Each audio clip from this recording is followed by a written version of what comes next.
Ven y sé parte de nuestra experiencia en Fe y Gracia, Puerto Rico.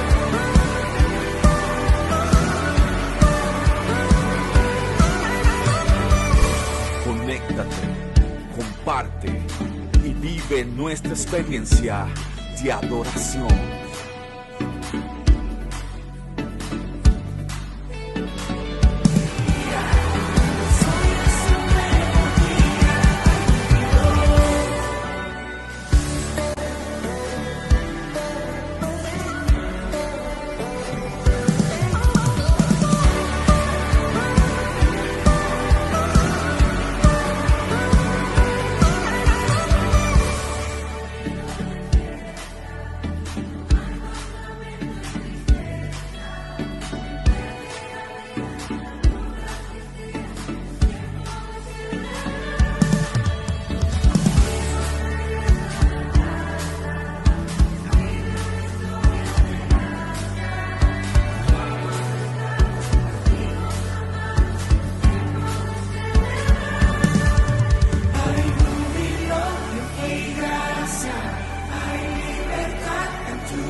Hoy vamos a continuar, ¿verdad?, con esta enseñanza que comenzamos hace 3 miércoles atrás, que estamos enseñando acerca de lo que es el propósito eterno de Dios. El propósito eterno de Dios.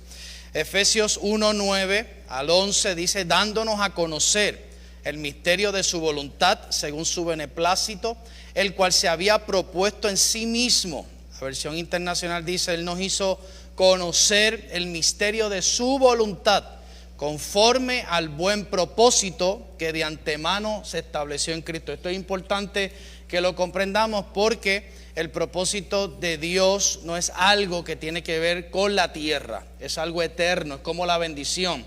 Usted sabe que cuando Pablo habla de la bendición, dice que estamos bendecidos en lugares celestiales y establece que es en Cristo. Y esto es importante que lo comprendamos, porque cuando no podemos hacer ese clic con esa revelación, Iliana, entonces comenzamos a asociar las cosas que son eternas y las comenzamos a reducir a cosas terrenales. Si no entendemos que somos bendecidos en Cristo y que esto es algo que fue otorgado y que es un misterio. Usted me puede preguntar: pero pastor, ¿cómo yo puedo estar con los pies en la tierra y sentado en el mundo espiritual? Pues es un misterio, pregúntele a Dios, porque yo, sinceramente, mis amados, yo siembro la semilla. Pero se supone que así como yo veo que usted está aquí presente y que tiene un interés en seguir comprendiendo estos misterios de Dios, usted tiene una responsabilidad de orar al Espíritu Santo, porque el Espíritu Santo está en nosotros para ser un maestro y Él es quien alumbra. Yo le pongo ahí la semilla, pero yo no doy el crecimiento. Entonces se tiene que dar. Por eso es importante que usted tenga momentos de oración, momentos con la persona del Espíritu Santo, y decirle al Espíritu Santo: Espíritu Santo, enséñame. Eso que está hablando el pastor, todavía no puedo. Entonces el Espíritu Santo comienza a encender dentro de nosotros y comenzamos a ver todas esas áreas todavía, ¿verdad? Y este término yo sé que es fuerte, pero son zonas oscuras en nuestra alma todavía que no nos permiten ver. Y todo lo que no vemos, ya hemos aprendido que aquello que usted no puede ver con claridad, usted lo va a imaginar. Usted va a imaginar todo lo que usted no pueda comprender de Dios. Por eso entender el propósito eterno de Dios es importante para evitar que se metan otros conceptos a nuestra vida, para evitar rebajar asuntos que son eternos. Así que el propósito es algo que es eterno, no tiene que ver ni con la tierra ni con nosotros. Esto que le estoy diciendo va a romper cosas dentro de usted, pero por eso es que ahí mismo en el versículo 10 y 11 de este mismo capítulo dice que es algo que fue hecho desde antes, predestinado. ¿Cuántos han escuchado la palabra predestinación? Y esta palabra predestinación tenemos que tomarnos el tiempo y verla a la luz de que no es que usted como persona está predestinada, porque entonces esto se mezcla para que la gente entonces diga, pues yo voy a vivir la vida loca porque yo soy salvo, siempre salvo, y yo soy predestinado, y olvídate los peces de colores y hago lo que me da la gana. No, la predestinación, cuando la Biblia habla de predestinados, no está hablando de eso. Lo que está hablando es que el diseño de Dios, usted es como si usted pensara o dibujara algo antes de que todo el mundo lo sepa. Y de momento la gente entonces, wow, ¿qué es esto? Pero usted lo hizo antes de que esa persona. Entonces Dios, todo lo que tiene que ver con todas las cosas que nosotros estamos viendo, fue pensado por Dios mucho antes que el mundo existiera, mucho antes que nosotros estuviésemos en el corazón de Él. Así que estamos hablando de la eternidad, de la eternidad, de la eternidad, de la eternidad. Esto es más profundo de lo que usted podría pensar. Por eso tenemos que entender, Pastor Manuel, y estos términos espirituales, ver el espíritu de por qué están estas cosas escritas, para no caer en esta crisis de que no contamos con los recursos.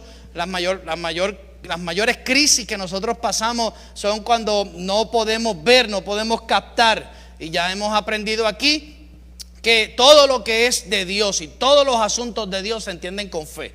Usted no los puede entender con su mente natural. Su cerebro, su mente natural, la anatomía natural, Dios sí nos las dio, pero es para relacionarnos en lo que estamos en este glón de tiempo, en esta estadía de tiempo, los 70 años que vivamos, los 80 años que vivamos, los 120 años que vivamos. Pues Dios nos dio un cerebro para que nos podamos relacionar con la vida bio, que es la del cuerpo. Y ese cerebro, pues Dios se lo dio para que fuera un servidor y siguiera las instrucciones de la realidad espiritual del hombre espiritual. Pero si usted trata de entender a Dios con ese cerebro natural, por eso es que los cristianos entran en una crisis de fe. Y uno tiene que entrar y, óyeme, pero es que esto no es por lo que tú estás viendo. Esto no es por lo que... No, pastor, pero es que no puedo. Es que no se trata, tú no puedes ver de manera natural. Tenemos que cerrar los ojos y pedirle a Dios, porque todos tenemos fe, pero no todos usamos fe. Y cuando no usamos esa medida de fe, entonces entramos en unas crisis irracionales, porque queremos el sentido de las cosas de Dios. Pues créame que usted nunca, bájese de esa nube, porque usted nunca va a poder comprender con sus 5 sentidos, con su mente, porque Pablo, y esto es un texto bíblico que ya lo compartimos, no puedo entrar en ese verso porque no vamos a salir esta noche de aquí, pero el hombre natural no puede comprender las cosas que son del espíritu. Para eso Dios le dio un espíritu recreado, y para eso usted tiene acceso a lo que es la mente de Cristo, que es la que gobierna la estructura de la realidad de un cuerpo, y nosotros estamos metidos dentro de ese cuerpo y nos nutrimos de esa mente. Todo lo que usted no entienda, usted tiene derecho legal de acceder a la mente de Cristo. El Espíritu Santo va a ir al corazón del Padre y le va a revelar. Por eso Jesús quería irse de la tierra lo más rápido posible, porque si Él no se iba, Cristo no salía de ese cuerpo, y además la iglesia no iba a nacer en una realidad donde el Espíritu Santo la iba a habitar. Mire, amado, esto es bien profundo y bien vital. Y si usted lo entiende, usted se va a ahorrar el 90% de todos los conflictos y crisis que usted tiene. Todas sus preguntas, la gran mayoría van a ser contestadas, pero en la realidad espiritual. Porque fe es luz, fe es la capacidad de ver. Y para poder entender los planos de Dios, para poder entender lo que Dios tiene en su corazón, Hay un texto bíblico que no me va a dar tiempo de traerlo hoy, pero cuando Pedro se pone en el camino de Jesús y le dice: Jesús, no vayas a la cruz. Usted sabe que Jesús le dice: quítate de mí, Satanás. ¿Se acuerdan de esa porción bíblica, verdad? Y eso, aunque sí, ¿verdad?, podemos asociarlo a ese personaje, al opositor, a Satán, como usted le quiera llamar, pero también hay una parte en donde Jesús le dice a Pedro: porque tú no miras, o tú no tienes la mirada puesta en las cosas del Padre. Tú solamente estás viéndolo de la manera natural. Tú estás viendo la cruz, pero yo estoy viendo la salvación de todas las criaturas, de toda la creación. Yo estoy viendo otra cosa. Así que apártate, porque tú no puedes ver. Y cada vez que tu mente, oye bien, cada vez que tu mente se opone a lo que el Espíritu Santo está tratando de enseñarte, tú tienes que otra vez pararte frente, como dijo Jesús a Pedro: quítate de mí, porque tú no pones tú te tienes que sujetar y rápido accesar a esa mente de Cristo para que te puedas nutrir. Y el versículo 10 dice de reunir todas las cosas en Cristo. Esto es parte del plan de Dios, en la dispensación del cumplimiento de los tiempos, así las que están en los cielos como las que están en la tierra. Así que el plan, Carmen, de Dios es fundir el cielo con la tierra. Por eso es que la oración del Padre Nuestro, que fue un modelo para los discípulos, pero para nosotros como hijos, se torna algo más interesante y más profundo. Porque recuérdense que los discípulos, aunque Jesús había soplado el Espíritu, pero el Espíritu no los habitaba. El Espíritu comienza a habitar dentro de la iglesia corporativamente a partir del día de Pentecostés, que dice que descendió y se queda de manera permanente en todos aquellos espíritus que son recreados. Pero los discípulos, dentro de toda esa situación, no podían comprenderlo. Así que el plan de Dios era fundir cielo con tierra. Amén. Una sola cosa. Por eso es que usted va a ver siempre las cartas apostólicas que la iglesia termina comparándose al matrimonio. El casamiento con Cristo, la unión, la intimidad con Cristo, una sola, como cuando usted está con su esposa, ¿verdad? Aquí no hay niños, ¿verdad? Y usted tiene relaciones sexuales con su esposa, usted se hace un solo espíritu. Amén. Y así es que se tiene que dar, y es el plan de Dios. Y cuando habla de todas las cosas, está hablando también de que el plan de Dios, y lo hablamos el miércoles pasado cuando traímos el ejemplo de Noé. Usted sabe que esta gente, la Torre de Babel, se querían aglomerar, pero nunca ha sido plan de Dios que nos aglomeremos. El plan de Dios es que nos sigamos multiplicando, sigamos llevando el evangelio de las buenas noticias, y el mundo completo se dé, aleluya, una cubierta, una cobertura. Que cuando Dios mire, toda la tierra se ve a sí mismo, porque el plan de Dios es que esas buenas obras de antemano que están dentro de la vida de Cristo, el Cristo está dentro de nosotros, nosotros estamos dentro de Cristo, y cuando Él mira la tierra, donde quiera que usted está, y cuando el Padre lo ve, Él se ve a sí mismo, para que usted vea la magnitud de la relación, aleluya, y de cómo Dios nos ve a nosotros con Él. Donde quiera que usted se mueve, Él se ve a sí mismo. Visualice por un momento que toda la tierra, como dice la profecía, sea llena de la gloria de Dios. Y la única forma que la tierra va a ser llena de la gloria de Dios es a la medida que más personas se sigan multiplicando con esta realidad. Y eso va a ser como si fuera luz. Eso fue lo que le dijo Jesús a la mujer samaritana: no será aquí.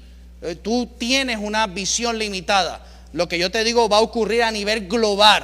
No va a ser aquí, no va a ser en una tierra, no va a ser en un templo hecho de manos. Va a ser en cada lugar en donde adoradores puedan adorar en espíritu y en verdad. ¿Cuántos pueden entender hasta aquí el poder de esta palabra? Amén. Recuerden que esto es para que usted siga buscando y se siga entrenando. En el versículo 11, en Él asimismo tuvimos herencia. Fíjese que dentro de ese propósito eterno también aleluya, hay herencia. Y cuando el Espíritu Santo viene, esto es bien poderoso lo que voy a compartir con ustedes. El Espíritu Santo, usted sabe que cuando Él viene, las jarras del Espíritu es como una primicia. Aleluya, lo que hace es como si yo le diera, le voy a decir, le voy a dar una porción de la tierra del terreno de la iglesia. Y eso se lo estoy dando. ¿Ven? Y usted se lleva esa tierra, pero esa tierra representa toda la tierra. Es como si yo le diera una gota del océano.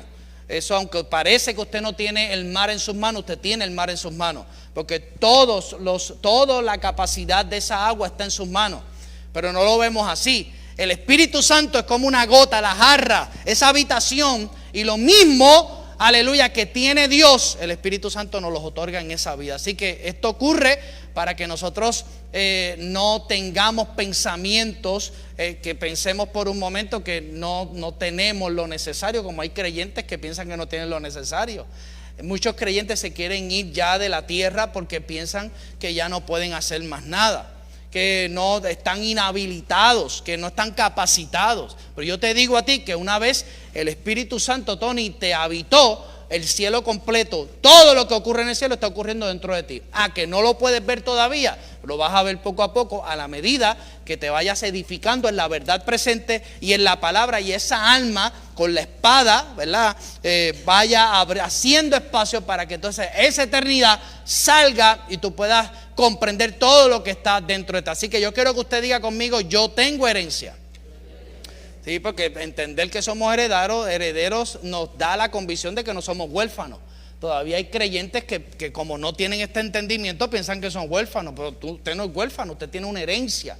Lo que ocurre es que como no lo sabemos y somos inmaduros todavía, pues la Biblia dice que lo que el heredero es niño es comparado al esclavo. Así que cuando usted no entiende, cuando usted no comprende todo lo que usted tiene, pues entonces usted vive como un esclavo, pero siendo heredero y habiendo sido predestinados conforme al propósito del que hace todas las cosas según el designio de su voluntad. Amén.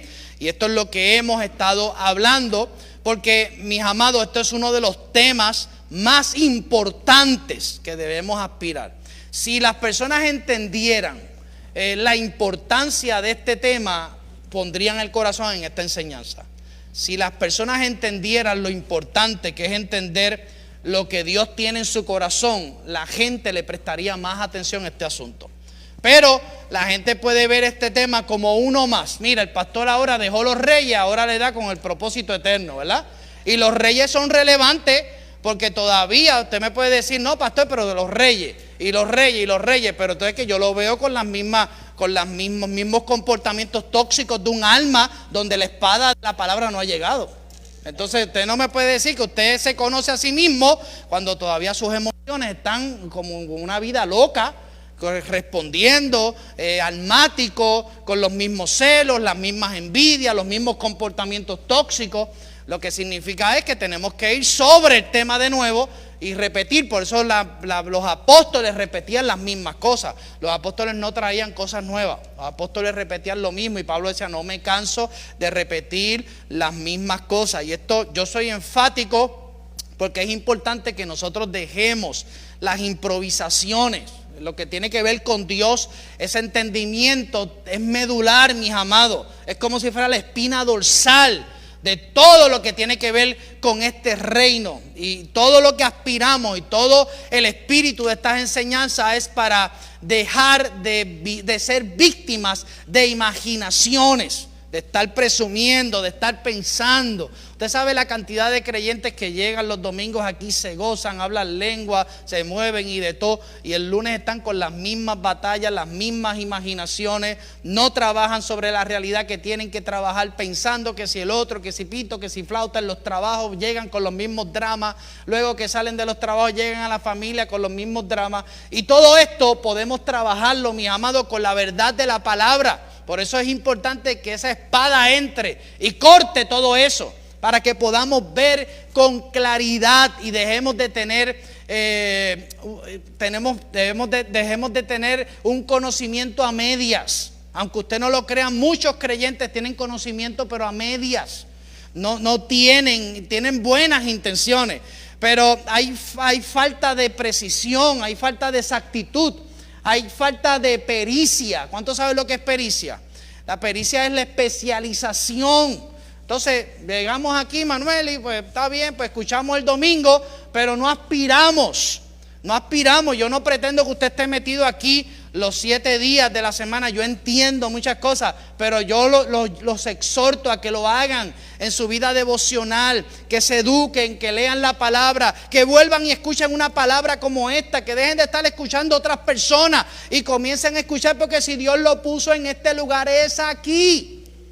Porque si no, lo hubiese puesto a congregarse en Japón o en India o en otro lugar. Así que usted tiene que, porque la palabra, si usted llegó aquí es porque Dios quiere que usted desarrolle pericia, exactitud, precisión. Hay una porción bíblica que quiero compartir, ¿verdad?, con ustedes, que se encuentra en Hechos 18, 24 al 26. Esta escritura quise traerla por lo mismo que le estoy explicando. La escritura habla de Apolos. ¿Cuántos han escuchado de Apolo? Pero ¿cuántos conocen a Apolo? No lo conocemos. Yo lo vine a conocer los otros días y mira que yo he leído esa escritura muchísimas veces, pero me detuve, como yo le he dicho que últimamente estoy predicando unos mensajes que es que el Espíritu Santo como que me detiene sobre porciones que he leído 10 veces.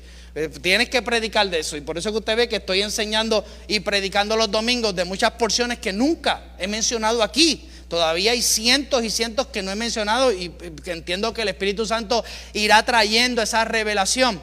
Pero la escritura habla de Apolos, que conocía, ¿verdad?, una parte, dice que conocía ahí, él conocía. Vamos a leer la porción bíblica y después hago la explicación. Llegó entonces a Éfeso un judío llamado Apolos, natural de Alejandría, varón elocuente, diga conmigo elocuente, y poderoso ¿en qué? Poderoso en las escrituras. Muy bien, para que vea, entienda lo que quiero explicarle. Versículo 25. Este había sido instruido en el camino del Señor, y siendo de espíritu fervoroso, diga conmigo otra cualidad, diga espíritu fervoroso. Mira lo que dice: hablaba y enseñaba, vamos a la cuarta, diligentemente lo concerniente al Señor. Así que él estaba haciendo su mejor esfuerzo, pero mire lo que dice ahí: aunque solamente conocía ¿qué? ¿Qué conocía? El bautismo de Juan. Diga conmigo, conocimiento a medias. A veces pensamos que conocemos, pero posiblemente nuestro conocimiento es a media, ¿verdad? Y esto lo vamos viendo a la medida que vamos respondiendo a la vida presente. Nuestras respuestas, cómo manejamos todo lo concerniente a nuestra vida, dice cuánta revelación o cuánto hemos entendido de esta revelación del Cristo que nos habita. Y mire lo que dice versículo, leí el 26, ¿verdad? No lo he leído. Y comenzó a hablar con denuedo en la sinagoga, pero cuando le oyeron Priscila y Aquilas, que estos eran unos discípulos, le tomaron, ¿qué dice ahí? Le tomaron aparte y les pusieron, ¿qué dice ahí? Más exactamente, ¿qué dice ahí? El camino de Dios. Ahora bien, esa palabra camino es bien poderoso y no creo que me vaya a dar tiempo, pero yo quiero que usted piense por un momento que la Biblia se refiere a Moisés como un conocedor de los caminos. Dios mismo dijo: Moisés conoce mis caminos. Ahora, los términos caminos se refieren a los pensamientos. Así que cuando usted lea la escritura, los caminos de Dios son los pensamientos de Dios. Y es el propósito, es lo que Dios tiene en mente. Así que estos discípulos le escuchan, se gozan del culto, pero entonces le toman aparte y comienzan a hacerle como una explicación intensiva, exacta de lo que era el propósito de Dios. Porque ahí lo que dice es más exactamente sobre el propósito de Dios. Mire cómo dice la versión internacional: comenzó a hablar valientemente en la sinagoga. Al oír Priscila y Aquila, lo tomaron a su cargo, o sea, se hicieron cargo. Es como yo, ¿verdad?, que me he hecho cargo delante del Señor de poder exponer esta enseñanza en la vida de ustedes. Ellos se hicieron cargo y le explicaron con mayor precisión el camino de Dios. ¿Ven? Así que vemos entonces un Apolo que, vamos a ver, tenía capacidad, tenía don, conocía textos bíblicos. Eso es lo que dice ahí, ¿verdad? Si lo traemos a nuestra realidad. Y todo esto yo se lo comparto para que usted no piense que usted está perdiendo el tiempo aquí. Nosotros estamos enseñando y estamos indagando con mayor precisión todo lo que tiene que ver a los caminos de Dios, todo el corazón de Dios. ¿A cuánto le gustaría conocer en su totalidad el corazón de Dios? Lo que nos falta es cerrar nuestros ojos y verlo, porque si Él nos habita, entonces nosotros tenemos acceso, y ese es el trabajo que hace el Espíritu Santo de Dios. Así que era poderoso, elocuente, y yo quiero detenerme en estas dos palabras, poderoso y elocuente, porque usted ve que hay muchas personas con muchas capacidades. Lo vemos, esto es cuestión de que usted puede prender el teléfono y usted comenzar a escuchar mensajeros, ¿verdad? No le digo que lo haga, pero yo le digo el ejercicio que muchas veces uno hace. Yo a veces me esfuerzo y trato como que de prestar atención a ciertos mensajes hasta de amigos míos, ¿verdad? Que de pastores, etcétera. Pero yo trato como que de ¿verdad? Me gustaría como que hacer este ejercicio, como que decirle, ven acá aparte. No es que no vas a seguir haciéndolo, porque más adelante dice que él se quedó y siguió enseñando, solamente que a partir de ese momento él tenía claro lo que era el camino de Dios. Y el problema de muchas personas es que tienen la capacidad, tienen la elocuencia, tienen el don de la palabra, tienen los textos correctos, tienen memoria de muchas cosas y han sido educados en unas cosas, pero le ocurre como a Apolo, solamente está limitado al bautismo de Juan. Ahora yo le pregunto, como estaba hablando ahorita con Pastor Miguel, el camino de Juan aquí representa un conocimiento a media. ¿Por qué? Porque Juan cumplió su propósito, Juan cumplió su asignación. ¿Cuál fue la asignación de Juan?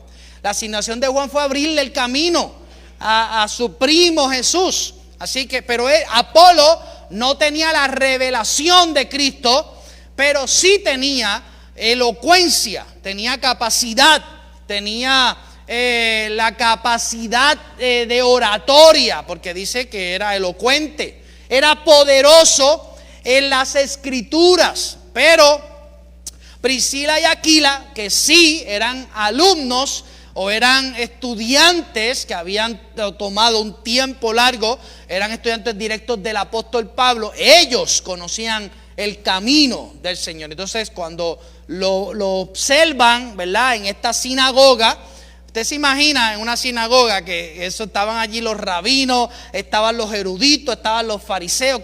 ¿Cuál otra escuela era más? Fariseos, publicanos, ¿verdad? Toda esta gente se metía, era una escuela, oiga, es como si yo me parara a predicar, ¿verdad?, delante de grandes mensajeros, maestros, apóstoles, profetas, y uno, ¿verdad?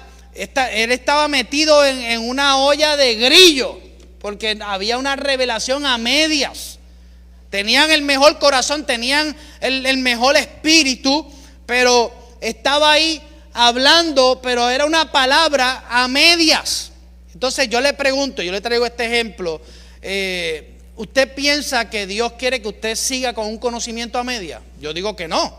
Y por eso es que venimos aquí, nos educamos y seguimos enseñando. Y es lo que hacen estos dos discípulos, Priscila y Aquila, lo toman aparte y entonces comienzan, Manuel, y enseñarle con exactitud. Diga conmigo, exactitud. Y es lo que, ¿verdad?, la palabra en la versión que leímos es precisión. Porque mire, a mis amados, si nosotros no aspiramos a tener precisión y exactitud en los asuntos de Dios, yo le voy a decir lo que le va a pasar. Usted va a morir dándole a un árbol con una hacha bota. Trate toda la vida de cortar con una hacha sin filo. Usted va a estar ahí, se va a emocionar, va a sacar músculo, pero nunca va a tener un resultado. Y hay muchas personas que pueden tener el mejor espíritu, pueden tener los textos correctos, pueden tener el don, pueden tener las capacidades. De hecho, hay gente que el Espíritu Santo le ha dado dones y los usan para otras cosas que no tienen que ver nada con la edificación del cuerpo. Y usted sabe que, ¿verdad?, más adelante, no sé si me dará tiempo en este año, pero yo quisiera hacer un estudio profundo de lo que son los dones del Espíritu. Pero los dones del Espíritu, número uno, no son como los frutos. Los dones del Espíritu, el Espíritu Santo los da como Él quiere.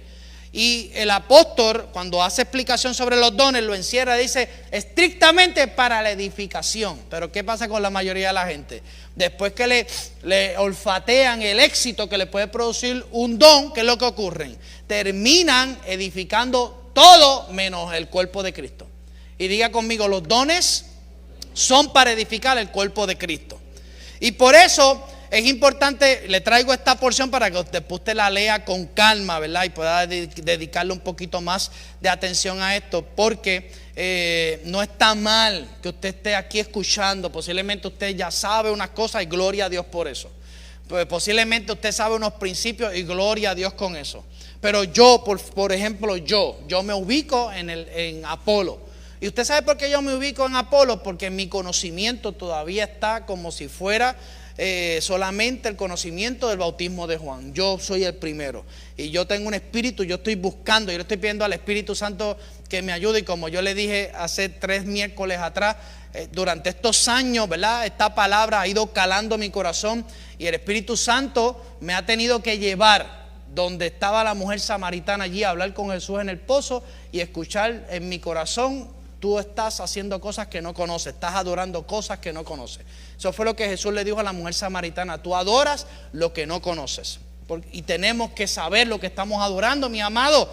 Tenemos que saber lo que estamos haciendo. Mucha gente hoy siguen desanimados, solamente dependen de la alegría, dependen de una vida almática, porque en esencia no saben, no conocen lo que están adorando. Tienen algo, tienen su conocimiento a media, conocen un poquito del bautismo de Juan, pero no puede ser la aspiración. Nuestra aspiración, mis amados, tiene que ser precisos, ser exactos. Tenemos que desarrollar mayor pericia, mayor excelencia en las cosas del Señor. Así como usamos nuestra fuerza para ser excelentes en todo, tenemos que aplicarlo también al reino de Dios, a las cosas de Dios, a lo que Dios ha puesto en nuestras manos. Esa tiene que ser la aspiración, mis amados. Nos va a tomar tiempo, pero tenemos que concentrarnos, y eso va a requerir esfuerzo. Requiere esfuerzo.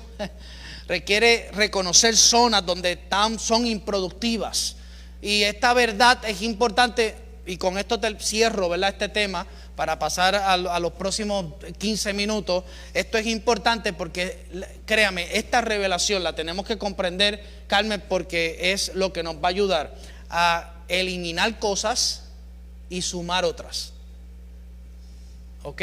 Eliminar cosas que no van con la ecuación. Fueron buenas, pero hoy no entran. Es como si usted metiera una pieza de un rompecabezas donde no va.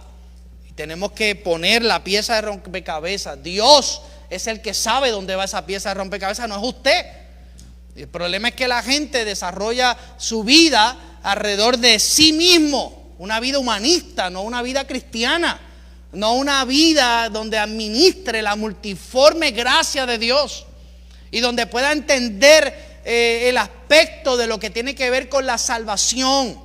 De que esto no se queda solamente, ¿verdad? Porque las personas que no pueden tener precisión y se quedan solamente con el conocimiento del bautismo de Juan, entonces piensan que la salvación es algo que es para ir al cielo nada más. Pero usted piensa que en el propósito de Dios está solamente salvarnos y llevarnos al cielo. ¿Cuántos piensan eso?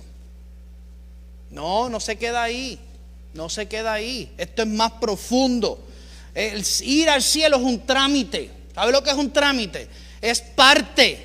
Pero la gracia, todo lo que tiene que ver con este reino es mucho más grande, mis amados.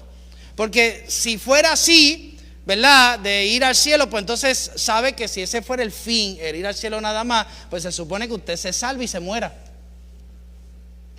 Pues ya aceptó al Señor, se murió, porque entonces no tiene que hacer nada más en la tierra.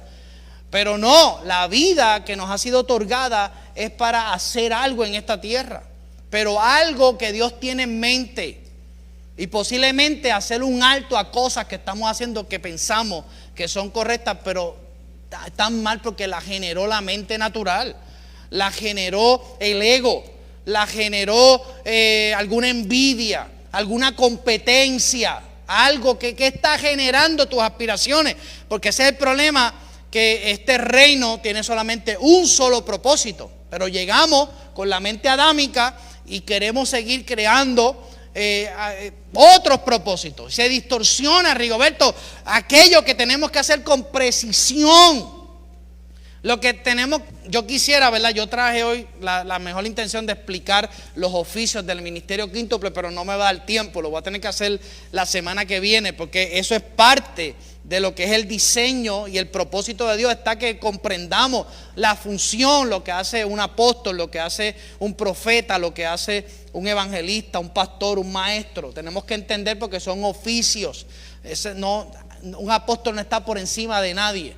Eso es un oficio, ¿verdad? Y ese oficio se nutre de la mente de Cristo, pero no voy a poder entrar en eso. Por eso el estudio de este propósito nos va a ayudar a comprender por qué Dios nos tiene en la tierra y saber que estamos aquí por una causa mayor. Y cuando entendamos eso, entonces eso evitará que las personas piensen que esto se reduce a que Dios debe concederme todas las cosas. ¿Cuántos alguna vez tuvieron esa ilusión de que ahora entro en el reino? Y ese texto bíblico que traemos, ¿verdad? Decimos, deleítate a sí mismo el Señor y Él te concederá todas las peticiones. ¿Usted cree que Dios le va a conceder todas sus peticiones? ¿Cuántos creen eso? No, todas no, perdónenme. Porque toda petición que nace de la mente adámica no puede ser concedida por Dios. Por eso es importante comprender el diseño, por eso es importante leer la palabra. Porque entonces, yo tengo una petición en mi corazón de que la suegra se vaya con los panchos. ¿Y usted cree que Dios le va a conceder esa petición? Y me voy por lo exagerado para poder crear en usted un entendimiento profundo. En el pacto de la gracia, ¿qué es lo que le ha sido concedido? Todo, al Hijo. La Biblia dice que le han sido concedidas todas las peticiones al Hijo. Por eso es, y esa vida del Hijo, ¿dónde usted está? En la vida del Hijo. Y la vida del Hijo tiene una voluntad. Y esa voluntad es la del Padre. Entonces la voluntad, esto es un ciclo, mi amado. Y yo sé que se crea cierta resistencia, porque quisiéramos que Dios nos conteste todas las peticiones, pero yo responsablemente, yo tengo que decirle que no. Y tengo que decirle que hay gente que no va a ser sanada, que hay gente que porque para Dios lo más importante es la salvación. Entonces, porque Dios no sanó a alguien, Dios fue malo con alguien. Dígame usted. Porque alguien no, porque es que la bondad de Dios no se reduce a eso solamente. Que sí tiene el poder, que sí hay una legalidad de milagro. Claro que hay una legalidad de milagro. Pero ¿qué tal cuando este hombre lo bajan por el techo? ¿Qué fue lo que hizo Jesús? ¿Lo sanó o lo perdonó primero? Lo perdonó porque para Dios lo más importante es la salvación. Que cuando entramos en esa salvación, Mayra, abrazamos esa salvación, que sí se puede producir un milagro de sanidad. Sí, claro que se puede producir un milagro de sanidad, pero eso pasa a un segundo orden. Porque Dios puede sanar a un impío para que usted lo crea. Usted puede orar por un inconverso y ¿sabe qué? Posiblemente se va a perder sano en su cuerpo, pero está perdido por dentro. Por eso, diga conmigo, lo primero es lo primero. Y para Dios la salvación es lo más importante. Por eso el apóstol eleva este asunto y dice que esto es eterno, porque es un propósito donde el hombre no es el centro. No es el centro, mi amado. Dile, búscate a alguien y dile, tú no eres el centro. Díselo. Vamos a ofender a los que están aquí, oféndase. Tú no eres el centro. No eres el centro. Solamente el centro es el Hijo. Y le voy a decir una cosa. Decir que Cristo es el centro, también yo tengo mis interrogantes. Porque, no, pero adiós, Mayra, eso es así. Porque el problema es que es como la gente cuando pone, no, el Señor está en primer lugar, pero el lunes lo ponen en segundo lugar porque tienen un conflicto. No, pero ¿qué es eso? Pero ¿cómo usted va a poner a Dios en segundo lugar o lo va a bajar de ese estándar? O cuando lo ponemos en el centro, pues cuando Dios no satisface todas mis peticiones o yo me siento contento, pues no, lo bajo entonces fuera del centro, lo saco fuera del centro. Vamos mejor a decir que Cristo es todo. Dile a tu hermano, Cristo es todo. Porque lo llena todo, estamos en una relación plena. No es que hoy yo esté difícil, Mayra se ríe, ¿verdad? Porque dice, adiós, pero me está quitando las peticiones y ahora me dice que no puede ser el centro. No. Recuérdense, peticiones van a ser contestadas. Yo lo que estoy es que usted se ubique en lo que es relevante en este reino, que no cambie el orden, porque la gente, ¿qué ocurrió con los seguidores de Jesús? Iban por los panes y los peces, pero en el culto final, en el servicio final, en la cruz, las sillas estaban vacías. ¿Por qué? Porque les servían, eran perdidos buscando los panes y los peces, pero no era gente salva. Porque una persona salva, créeme que si esa gente hubiesen estado salvos, ese culto hubiese estado lleno en la cruz. Y todas las sillas estaban vacías ese día. Amén. Y ya hemos hablado de eso. Eso no significa que ese culto fracasó. Como a veces pensamos cuando vemos muchas sillas vacías, el culto no estuvo igual. ¿Por qué el culto no estuvo igual? Entonces el culto de la cruz estuvo defectuoso, fue un fracaso. Eso no tiene que ver. El éxito en este reino no se mide por sillas llenas o sillas vacías. A mí no me impresiona eso, mis amados. Ya a mí no me afecta eso. Estamos viviendo un tiempo que los domingos aquí ya no cabe un alma. Usted sabe que se están llenando los servicios, pero no piense que eso a mí me emociona. Igual que si hay un domingo que están las sillas vacías, no piense que yo voy a ir a llorar y me voy a poner triste, porque en ese aspecto yo no entro y no envuelvo mis emociones. Yo soy una persona enfocada y responsablemente yo le predico a 10 personas como le predicaba, con la excelencia que se merecen los 1000. Y los 1000 les predico con la excelencia que se merecen las 10 personas. Amén, ¿estamos claros con eso? Así que por eso el apóstol eleva esto y dice: esto es eterno. Diga conmigo, el propósito de Dios es eterno, no pertenece a la tierra.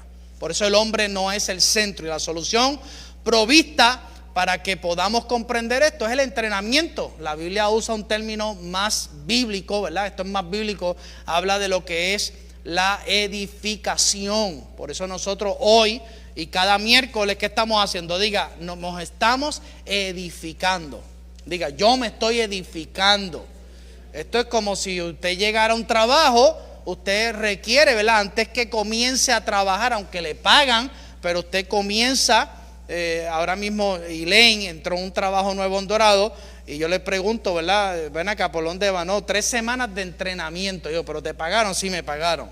Pero 3 semanas de entrenamiento porque ella va a estar en una mesa poniendo, ¿verdad?, los marcapasos y todas estas cosas, ¿verdad? Que Luis es más experto, tiene más pericia en estos temas.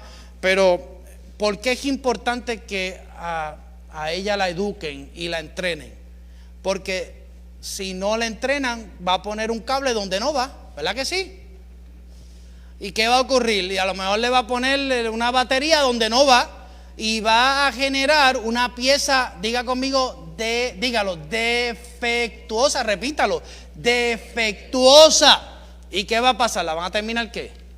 Botando. ¿Por qué? Porque las 3 semanas de entrenamiento no las tomó con seriedad.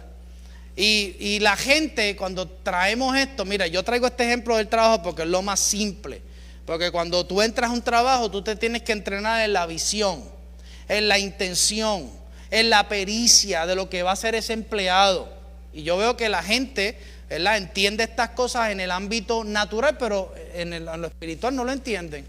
No entienden que estamos aquí edificándonos para no poner el cable donde no va, para no decir palabras que no se deben decir. En la iglesia, y lo digo a nivel general, se tiene que dar una reforma hasta de las palabras. Todavía seguimos hablando palabras que no van consono con el pacto de la gracia. Palabras de derrotismo, palabras de cosas que ya tenemos y las seguimos hablando hacia el futuro.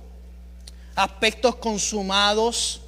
Los asuntos, todo genera un lenguaje y seguimos diciendo palabras defectuosas. ¿Por qué? Porque hay que seguir edificándonos. Por eso yo voy a seguir con el leque. Y voy a seguir, y cuando terminemos el tema de lo que es el propósito de Dios, que espero ya finalizarlo el miércoles que viene, entonces voy a comenzar a enseñar uno por uno los aspectos mal entendidos. El reino de Dios, vamos a estar un mes hablando del reino de Dios. Vamos a estar otro mes hablando de la gracia. Vamos a estar hablando de la vida del Espíritu. Vamos a estar hablando de muchas cosas que la iglesia tiene que de una vez y para siempre irse especializándose para que podamos tener un lenguaje correcto, para que cuando hablemos la palabra pueda llegar y se pueda dar lo de Priscila y Aquila con Apolo. que podamos desarrollar precisión, exactitud. Y lo mismo tiene que ser aquí. Debemos ser edificados en esa comprensión de ese propósito, porque nos va a ayudar a mirar el plan de Dios desde antes de la creación de todas las cosas. Este es, para que usted pueda comprender, mi amado, este es el propósito, es lo que se dice un plan maestro, un plan rector, que a su vez, y voy a usar una palabra que después voy a enseñar sobre esa palabra, es para la economía de Dios. Y cuando hablo de economía de Dios, ¿verdad? Usted dirá, ¿pero qué es eso? Economía de Dios. Dios tiene una economía y no es los dólares, ¿verdad? No estoy hablando de dólares, estoy hablando de los recursos de Dios. Y cuando logramos comprender esto, el propósito de Dios, abrimos todo lo que Dios tiene en mente, entonces podemos administrar. Dios se imparte en nosotros para que nosotros lo administremos en la tierra. Y eso es la economía de Dios, Manueli. Todo lo que Dios te ha dado, tú lo tienes que administrar aquí en la tierra. Esa es tu mayor responsabilidad. Y tú me puedes decir, o a otra persona me puede decir, pastor, pero es que yo siento como que no. Bueno, pues es parte de la edificación. Esta luz que estamos recibiendo es para eso. Es para que entonces podamos administrar esa impartición del Hijo, esos recursos que tenemos. ¿Cuáles son los recursos que usted puede tener ahora mismo de Dios en su vida? Vamos a ver, alguien que me diga. Esa economía, si la desciframos y la traemos a la realidad. Bueno, la mayordomía es la capacidad. Muy bien, eso es lo que vas a aplicar a la economía, pero recursos que tengas dentro de ti. Dominio propio, excelente, un fruto del Espíritu. Alguien más que me diga. Cosas de Dios. Fe, exacto. ¿Qué más? Alguien más que me diga. Amor, recursos de Dios. ¿Por qué? Porque son atributos. Dime, papi, ¿vas a decirme algo o qué? Algo más, algún atributo adicional de Dios. Estamos hablando de la administración de la economía de Dios que está impartida en nosotros. Carmen, dime. No, Carmen pasa, pastora Carmen. Mira lo que dice Efesios 3, 16 al 18, y con esto cerramos.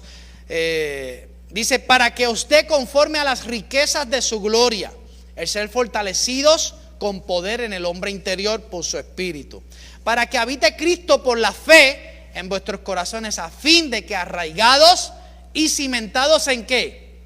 En amor. Versículo 18, seamos plenamente capaces de comprender, diga comprender, con todos los santos, y esto es bien poderoso, mi amado. Yo leo estas palabras y a mí me produce, porque esto, mire, esas 3 palabras que están ahí, 4 palabras, lo que nos dicen es que esto no es cualquier reino, esto no es cualquier vida. Usted no puede tomar esto de manera superficial. Usted no puede presentarse a esta realidad de vida por cumplido. Estamos hablando, mira lo que dice ahí, anchura, longitud, profundidad y ¿qué? Y altura. Dígame usted si eso no es un estándar de excelencia en este reino. Dígame. Anchura, longitud, profundidad y altura. Y esto, lo que nos está diciendo esto, es que no podemos ser mediocres en este entendimiento, mis amados, porque todo está en esa realidad. Amén. No podemos ser mediocres. La semana que viene vamos a entrar, ¿verdad?, a otros aspectos, porque todo lo que Dios quiere es que lleguemos a ser perfectos en este entendimiento, hasta que lleguemos a la estatura, diga conmigo, del varón perfecto. Tenemos que llegar a esa perfección para poder entonces comprender la anchura, la longitud, la profundidad, todo lo que nosotros tenemos. Amén. ¿Cuántos se llevan esta enseñanza? ¿Cuántos me prometen que van a volver a escuchar esta palabra mañana, descansados en la mañana? Esto no es complicado, mis amados. Y lo más importante, pedirle al Espíritu Santo. ¿Cuántos se atreverían a decirle, Espíritu Santo, enséñame los planos de Dios? Enséñame el propósito de Dios. Espíritu Santo, enséñame a tener precisión, exactitud, o posiblemente es que no quieres hacerlo. Porque también podría ser eso. A lo mejor tú no quieres porque tú quieres, no, longitud, no, profundidad, no. Yo quiero una patita aquí, otra acá, y no quiero ningún compromiso, y que el agua me llegue a los tobillos, nada más, ¿verdad? Porque todo eso también, y yo voy a respetar eso. Pero mi responsabilidad es compartirles esta verdad para que aspiremos, aleluya, y podamos ser exactos, precisos, que nos dejemos. No piense que porque usted lleva muchos años en el Evangelio, posiblemente estamos todavía como Apolos, y el Espíritu Santo nos está anunciando que tenemos que tener precisión, exactitud y pericia. Amén. Dele un aplauso al Señor y póngase sobre sus pies.